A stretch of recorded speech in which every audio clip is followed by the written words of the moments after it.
ponerse de rodillas y adorarle, ¿verdad? Ahora, suponga que Jesús le diga, ¿qué es lo que quisiera saber? ¿Qué le preguntaría usted al Señor Jesús? ¿Sabe qué es lo que yo le preguntaría? Señor, ¿qué quieres que haga? Ahora un episodio así sucedió literalmente. El Señor Jesús se le apareció a un hombre llamado Saulo, y Saulo hizo esa pregunta. Leamos Hechos, capítulo 9, versos 1 y 2.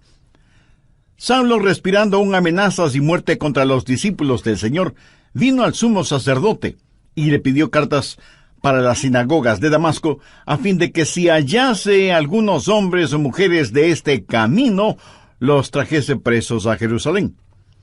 En simple español eso significa que él tenía autorización para perseguir a los cristianos, ponerlos en la cárcel y llevarlos a Jerusalén para que sean enjuiciados. En su viaje, estando cerca de Damasco, una luz intensa que venía desde el cielo los rodeó. Saulo se cayó de su caballo, y estando en tierra, oyó una voz que le decía, «Saulo, Saulo, ¿por qué me persigues?» Él dijo, «¿Quién eres, Señor?» Y él le dijo, «Yo soy Jesús a quien tú persigues. Dura cosa te es dar coces contra el aguijón». Él, temblando y temeroso, dijo, «Señor, ¿qué quieres que yo haga?» Y el Señor le dijo, «Levántate y entra en la ciudad, y se te dirá lo que debes hacer». Las dos grandes preguntas que todos debemos hacer alguna vez son, primera, ¿quién eres, Señor? Y segunda, Señor, ¿qué quieres que haga? Esas son dos extraordinarias preguntas. Y el apóstol Pablo invirtió el resto de su vida encontrando las respuestas a esas preguntas. ¿Quién es Jesús? ¿Y qué es lo que Jesús quería que él hiciera? Leí acerca de un joven marinero que hizo su primer viaje a bordo de un destructor, cruzando el océano. El entrenamiento de este joven marinero era impecable, por lo que le asignaron la tarea de sacar ese buque de guerra del muelle y llevarlo de regreso a los Estados Unidos. Era la primera vez que le habían asignado un trabajo tan importante y él quería hacerlo bien. Era un joven marinero muy inteligente, así que en un momento la cubierta del buque se llenó de actividad. El joven da órdenes por aquí y órdenes por allá, y todo se movía con la precisión de un reloj suizo.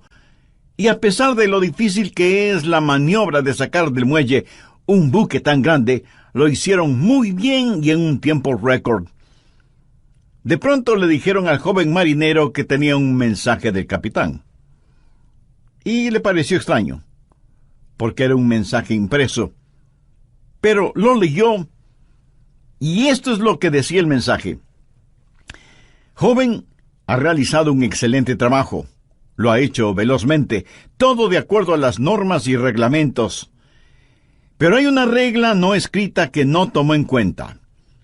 La próxima vez que saque un buque del muelle, asegúrese de que el capitán está a bordo». Este joven marinero hizo todo muy bien, pero dejó al capitán en tierra. Quiero decirle, mi amigo, que no importa cuán inteligentes sean sus planes o cuán capaz sea usted, antes de navegar hacia algún lado, asegúrese de que el capitán esté a bordo. Asegúrese de saber cuál es la voluntad de Dios. Ahora, ¿cómo saber la voluntad de Dios? Busque Jeremías 10, verso 23. Ni del hombre que camina es el ordenar sus pasos. De la vida de Saulo, quien más tarde fue el apóstol Pablo, podemos aprender por lo menos 3 cosas, y oro que el Espíritu Santo de Dios las grabe en su corazón. Primero, una guía es prometida. ¿Y qué bendición es esta? Dios ha prometido guiar. Mire Hechos 9, la parte final del verso 6. Y el Señor le dijo, levántate y entra en la ciudad, y se te dirá lo que debes hacer. No creo que Jesús pudo haberle dado una mejor promesa que esta. Y usted dirá, pastor, eso es lo que el Señor le dijo a Saulo, pero no me lo ha dicho a mí. Déjeme darle algunos versículos. Efesios 2:10. Porque somos hechura suya, creados en Cristo Jesús para buenas obras, las cuales Dios preparó de antemano para que anduviésemos en ellas. ¿Qué es lo que esto significa? Que Dios tiene un plan para su vida. Salmo 37:23. Por Jehová son ordenados los pasos del hombre, y él aprueba su camino. Salmo 32:8. Te haré entender y te enseñaré el camino en que debes andar. Sobre ti fijaré mis ojos. ¿No es esa una hermosa promesa? Y ahora Isaías 58:11. Jehová te pastoreará siempre. Proverbios 3, versos 5 y 6. Fíate de Jehová de todo tu corazón, y él enderezará tus veredas. Mi amigo, la voluntad de Dios viene a nosotros de tres formas. Primero, viene como su voluntad soberana.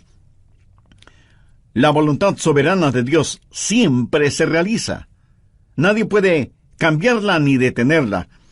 Dios es Dios y realiza lo que desea hacer, porque no hay nadie que pueda oponerse a su voluntad.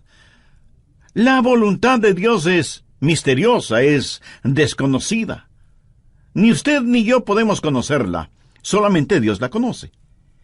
Deuteronomio 29:29 dice, las cosas secretas pertenecen a Jehová nuestro Dios, mas las reveladas son para nosotros y para nuestros hijos para siempre.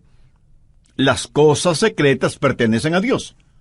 Usted será una persona mucho más feliz si renuncia a ser Dios y deja que Dios sea Dios. Hay ciertas cosas que usted nunca entenderá, sino hasta cuando llegue al cielo, si es que es salvo, y cuando esté allá le aseguro que ya no tendrá interés en saberlas. Las cosas secretas pertenecen a Dios. Esa es la voluntad soberana de Dios. En segundo lugar está la voluntad moral de Dios. Hay ciertas cosas que Dios dice que son correctas y otras que son incorrectas. Por ejemplo, el robo, la fornicación, el asesinato, el orgullo, la mentira son cosas incorrectas. En cambio, el amor, la justicia, la honestidad, la pureza, la bondad, el respeto, la consideración son cosas correctas. Esta es la voluntad moral de Dios, y no va a cambiarla para mí, ni va a cambiarla para usted.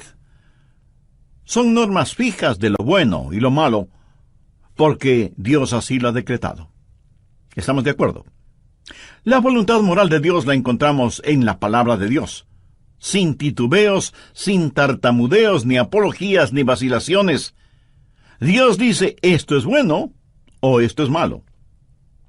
Es la voluntad moral de Dios, y no la va a cambiar absolutamente por nadie. En tercer lugar, está la voluntad particular de Dios.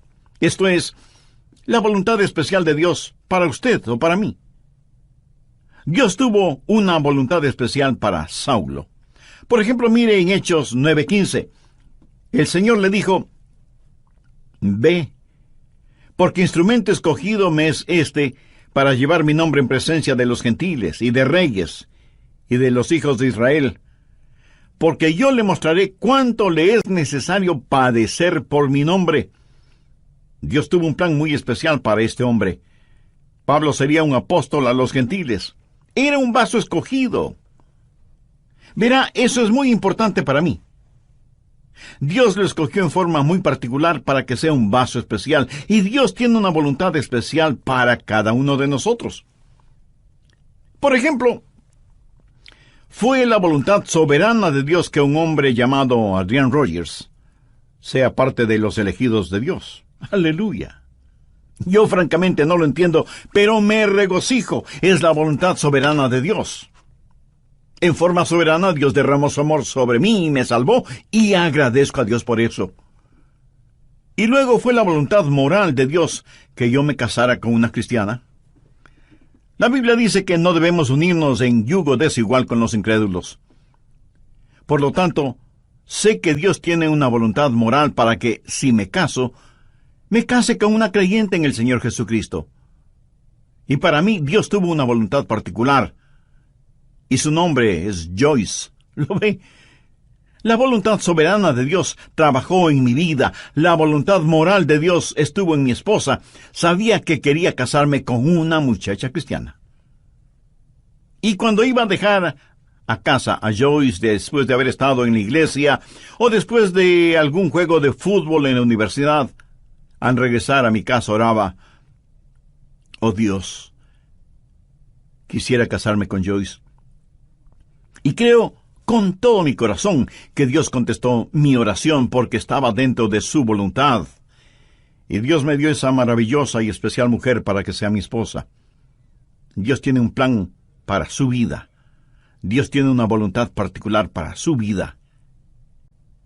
El por qué Dios está interesado en usted o en mí solo muestra la grandeza de su amor.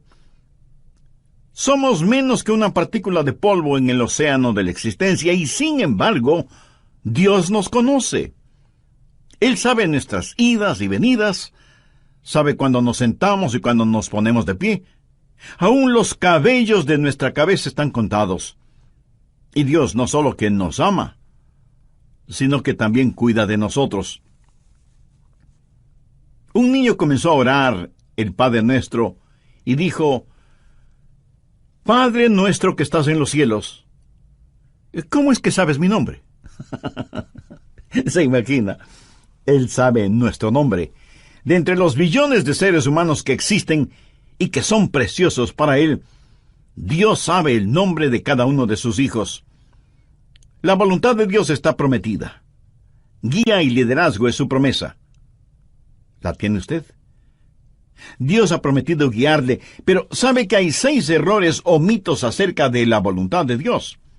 Espero y oro que podamos desterrarlos de nuestras mentes para siempre. Son mitos que necesitan ser destruidos.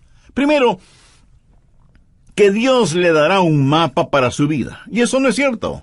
No lo hará. No se lo dio al apóstol Pablo entonces y no se lo dará a usted ahora. La voluntad de Dios para usted no es un mapa. Es una relación. Cuando Él guió al pueblo de Israel por el desierto, ¿cómo lo guió? ¿Le dio algún mapa? No. Pero les dio las columnas de fuego y nubes para que las siguieran y para que el pueblo se mantuviera relacionado con Él. A muchos nos gustaría tener un mapa y decir: vamos a ir a este lugar y luego iremos a este otro lugar y más tarde aquí y más tarde allá. Pero Dios es el que quiere hacer eso y me alegro de que sea así, aún para mantener la parte romántica del asunto. De otra manera, todo carecería de emoción y hasta de sentido de reverencia y temor, si supiéramos lo que el mañana tiene para nosotros. Cuando estudiaba en la universidad, un día otro joven que se estaba preparando para ir al pastorado se sentó junto a mí y me dijo: Adrián, ¿sabes lo que hice la semana pasada? Le dije que no lo sabía.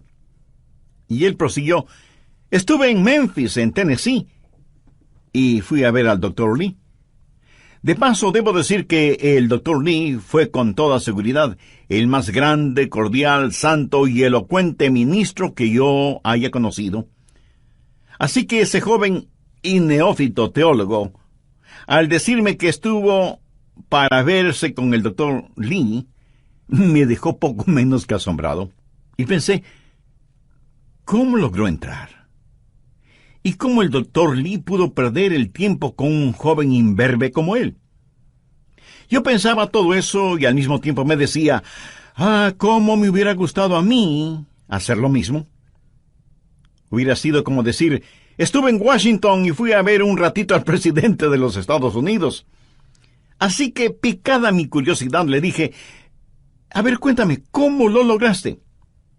Me dijo que llegó hasta la oficina de la secretaria y le preguntó si podía ver al Dr. Lee.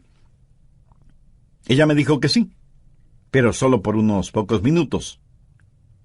Él entró en la oficina del Dr. Lee, conversaron brevemente sobre varias cosas, y finalmente el Dr. Lee oró con y por el joven estudiante.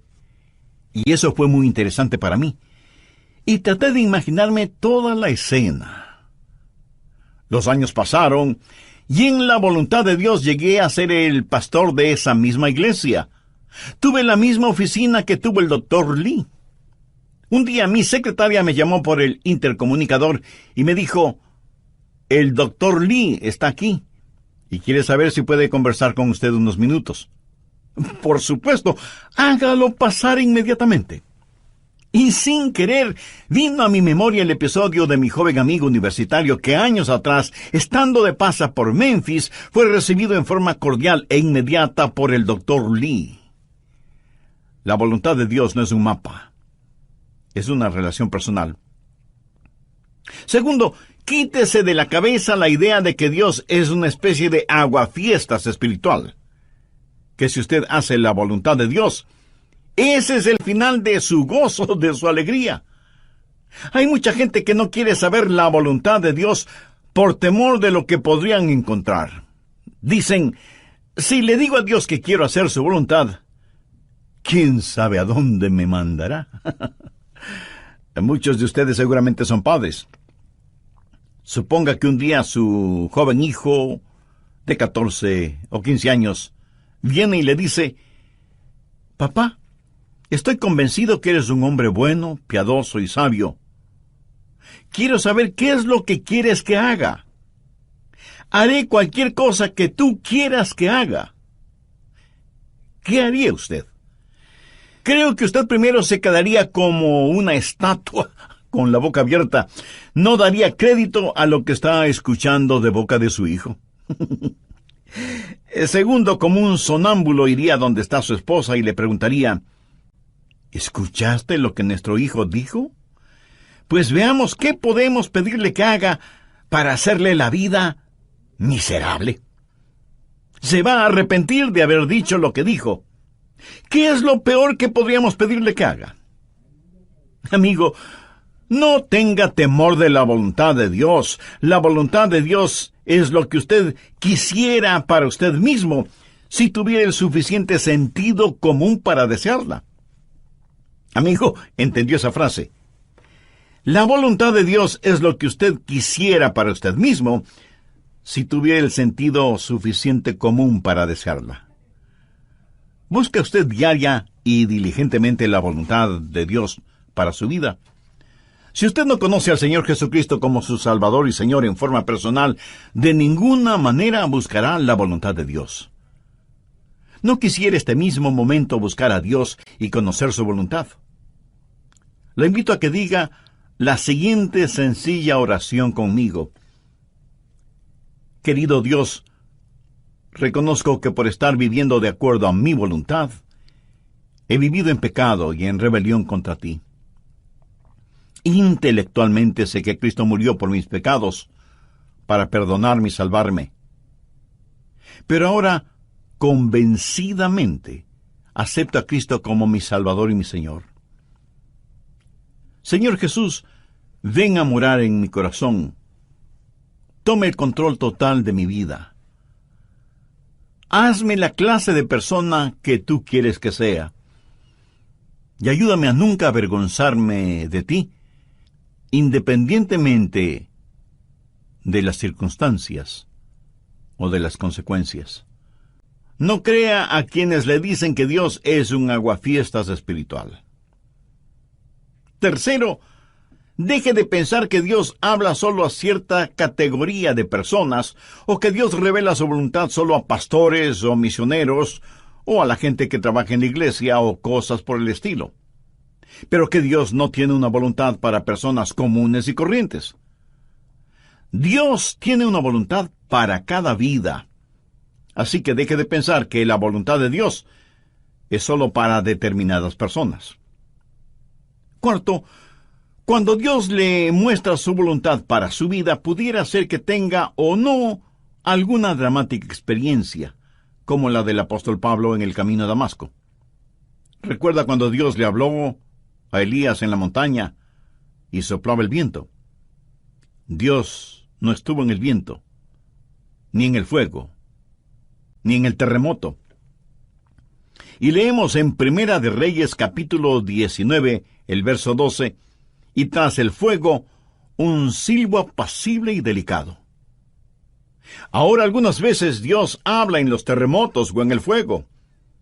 El apóstol Pablo tuvo una especie de terremoto espiritual en su camino a Damasco. Pero usted deje que Dios sea Dios en su vida. Dios habla apaciblemente a algunas personas y a otras Dios tiene que llamarles fuertemente la atención. Quinto, otro mito que debemos sacarlo del corazón y mente es el creer que Dios muestra su voluntad solo a gente joven, pero no a gente mayor. Siempre les estamos diciendo a los jóvenes que deben buscar la voluntad de Dios para sus vidas. Escuche, quiero decirle que usted, sea que tenga 9 años de edad o 90 años de edad, usted debe buscar la voluntad de Dios para su vida. Si Dios ya hubiera terminado con usted, Él ya le hubiera llevado al cielo. Dios tiene un plan para su vida. Sexto, el último mito que necesitamos destruir es el que dice que de alguna manera Dios oculta o esconde su voluntad de nosotros. Pensemos nuevamente en el joven que está frente a su padre, quien le dice: «Hijo, hay algo que quiero que hagas, y si lo haces, te daré una buena recompensa. Pero si no lo haces, te llevaré a tu cuarto y aplicaré la vara de la disciplina donde termina tu espalda». Y el hijo responde: «Bueno, papá, ya que lo explicas de esa manera, ¿qué es lo que quieres que haga?». Y el padre le responde: «Pues no te lo voy a decir. Tú debes descubrirlo». Pregunto, ¿qué clase de padre haría una cosa así? Dios no esconde su voluntad de nosotros. Todos los versículos que hemos visto dicen que Dios quiere revelar su voluntad, que Dios quiere mostrarnos su voluntad. La voluntad de Dios no es una especie de tesoro de piratas, escondido quién sabe dónde. Segundo, la guía es provisional. Hay ciertas provisiones que están en juego antes de que usted conozca la guía de Dios. Por ejemplo, en primer lugar, debe haber disponibilidad. Miremos nuevamente Hechos 9:6. Él, temblando y temeroso, dijo: «Señor, ¿qué quieres que yo haga?». Ahora, eso presupone que él quiere hacer lo que Dios quiere que él haga. Mucha gente quiere hacer su propia voluntad, pero que Dios ponga su sello de aprobación. Son como las personas que buscan un arquitecto porque quieren construir sus casas, pero en realidad lo que quieren es que el arquitecto interprete y diseñe lo que ellos tienen en mente. Y eso está bien cuando se trata de construir una casa, pero no está bien cuando se trata de construir una vida. La pregunta de Pablo fue: «Señor, ¿qué quieres que yo haga?». Eso quiere decir: «Señor, tú estás en control, no yo». ¿Sabe lo que es la humildad? Humildad significa que se le puede enseñar. ¿A cuántos de ustedes se les podría enseñar hoy? El Salmo 25:9 dice: «Encaminará a los humildes por el juicio, y enseñará a los mansos su carrera». ¿Es usted humilde? ¿Manso? Si no lo es, usted no estará disponible. Si no lo es, no conocerá la voluntad de Dios. Pero no solo debe haber disponibilidad y mansedumbre, sino también, y en tercer lugar, debe haber apertura. Apertura. Pablo buscó la voluntad de Dios inmediatamente, y él oró y dijo: «Señor, muéstrame tu voluntad». ¿Ha estado usted abierto a la voluntad de Dios? Y no es cuestión de simplemente decir: «Si Dios quiere mostrarme su voluntad, lo hará». ¿Ha orado usted en forma honesta y sincera diciendo: «Señor, yo quiero conocer tu voluntad»? ¿Se reporta usted para servicio diario delante de Él? Después de conocer al Señor Jesús, usted va a ser como Pablo y decir: «Señor, ¿qué quieres que yo haga?». Y aún hay otra provisión. Hechos 9, versos 8 y 9. Entonces Saulo se levantó de tierra, y abriendo los ojos no veía a nadie. Así que, llevándole por la mano, le metieron en Damasco, donde estuvo 3 días sin ver, y no comió ni bebió. ¿Puede imaginarse eso? Aquí está este hombre que capturaba y encarcelaba a muchos, y ahora ciego, es tomado de la mano para ser guiado. Ahora es un hombre dócil, se ha rendido, ha cedido ante la presencia de Cristo. La Biblia dice que debemos presentar nuestros cuerpos como sacrificio vivo.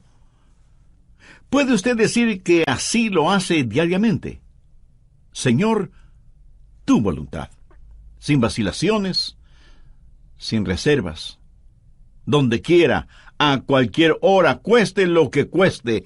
¿Se atrevería usted a decirlo? ¿Se ha rendido completamente a la voluntad de Dios? Decimos, Señor, yo quiero conocer tu voluntad. ¿Está listo para hacerla si Dios le mostrara su voluntad? Tercero, es una guía práctica. Dios nos ha dado formas muy prácticas para que podamos conocer su voluntad, y están aquí en su palabra. Una de las formas de conocer la voluntad de Dios es por medio de los milagros.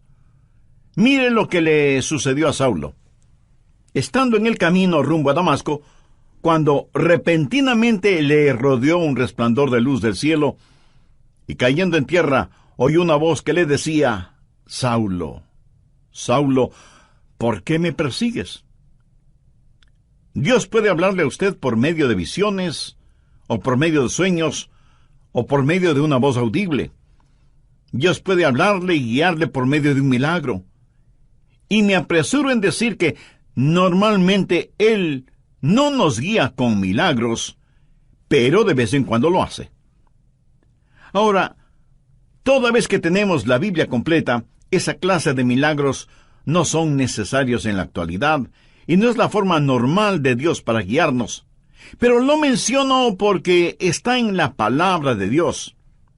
Pero si usted tiene una visión, o un milagro, o un sueño, o lo que sea, será mejor que las compare con las otras cosas que voy a mencionar para ver si encajan unas con otras. Y no es una mera autosugestión. En segundo lugar, Dios le hablará y le guiará por medio de su palabra. Y si usted pregunta, ¿le guió Dios a Pablo con su palabra? Amigo, es mejor que lo crea. Verá, primero, él era un rabí y conocía muy bien la palabra de Dios, el Antiguo Testamento. Segundo, hace poco él había escuchado un sermón en los labios de uno de los más grandes evangelistas de entonces, un hombre ungido y lleno del Espíritu Santo cuyo nombre fue Esteban. Y cuando el santo Dios le habló a Saulo, le dijo, dura cosa te es dar coces contra el aguijón.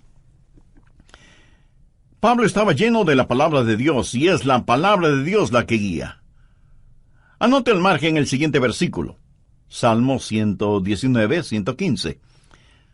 Lámpara es a mis pies tu palabra, y lumbrera mi camino.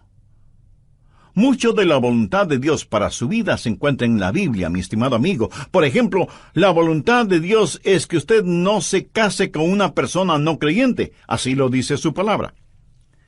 Si usted está saliendo seriamente con una persona que no es salva, entonces, ¿por qué lo hace si sabe que no puede casarse con esa persona? Muchas veces usted conoce la voluntad de Dios al leer la Biblia y dice, bueno, Dios me está guiando a que me divorcie de mi cónyuge y me case con otra persona. Mi amigo, esa es una ignominiosa mentira. Es una mentira atrevida.